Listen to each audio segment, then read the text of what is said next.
couple of weeks ago, I posted some of the books that I've been reading as I've been writing Brand New World. I'll repost a link to it below. And this week, we're going to talk about one of my all-time favorite books, Peter Drucker's Innovation and Entrepreneurship. Now, this book is probably more essential today than it was when Drucker published it back in 1985, when he was in his 80s. And so quickly, if you don't know who Peter Drucker was, here's a background. He was born in Austria in 1909, and he came to the United States in the 1930s. Now, Drucker was a professor, a writer, and a business consultant. Today, he's considered the founder of modern business management. It's pretty easy to make the case that he was the most influential business thinker of all time. There is so much to say about Drucker, but I want to skip to the end. Not just to Innovation and Entrepreneurship, which was one of his last books, but to the final concluding chapter of that book. To me, this book is like finding a message in a bottle. It's filled with clues and instructions. And Drucker was a person from another era. He was writing from the perspective of a world that really doesn't exist anymore. Yet he was also writing about the future as he saw it potentially unfolding, about what he thought the world would look like now. So much of what he foresaw didn't come true. You could almost say that the opposite came true. But there's so much that we can learn from the difference between his vision, between that potential, and our current reality. Drucker's thesis in this book is that innovation and entrepreneurship aren't some kind of magic or good luck. They're also not a set of personality traits that people are born with. Instead, he argues they're systems of thinking and behaving that can be understood and taught as practice, and that those systems, that practice, could be applied by anyone.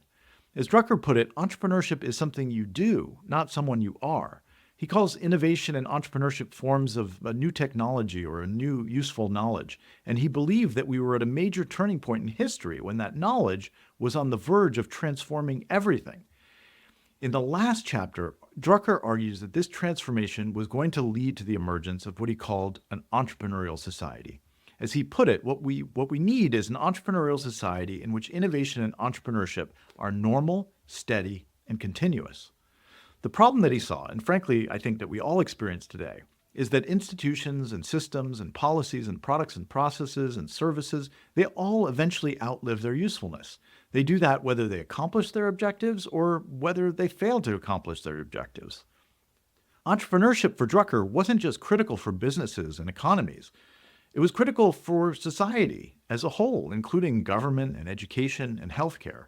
An entrepreneurial society promised to keep all of those parts flexible and self-renewing. Getting there was going to require a massive reorientation in policies and attitudes, and above all, in priorities. As he said, we'd need to encourage habits of flexibility, of continuous learning, and of acceptance of change as a normal thing and as an opportunity for both individuals and institutions. One of the keys was to challenge the habits and assumptions of schooling and learning, to create a society that was ready for continuous learning and relearning. I think that's a really worthy objective for us to keep in mind today. Look, I'm going to include a link below where you can download a PDF of that final chapter. Some of the examples that he uses and some of the prescriptions that he gives might not seem relevant to you today. I'll tell you what I tell my students. Try to read past those so you can get to the substance of what he's talking about. Now, as I said before, his predictions didn't come true. We aren't living in an entrepreneurial society, maybe something close to its opposite. The question that we should be asking is what happened and what can we do about it?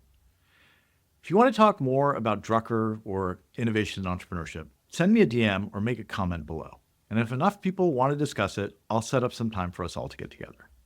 Thanks for watching. See you next time.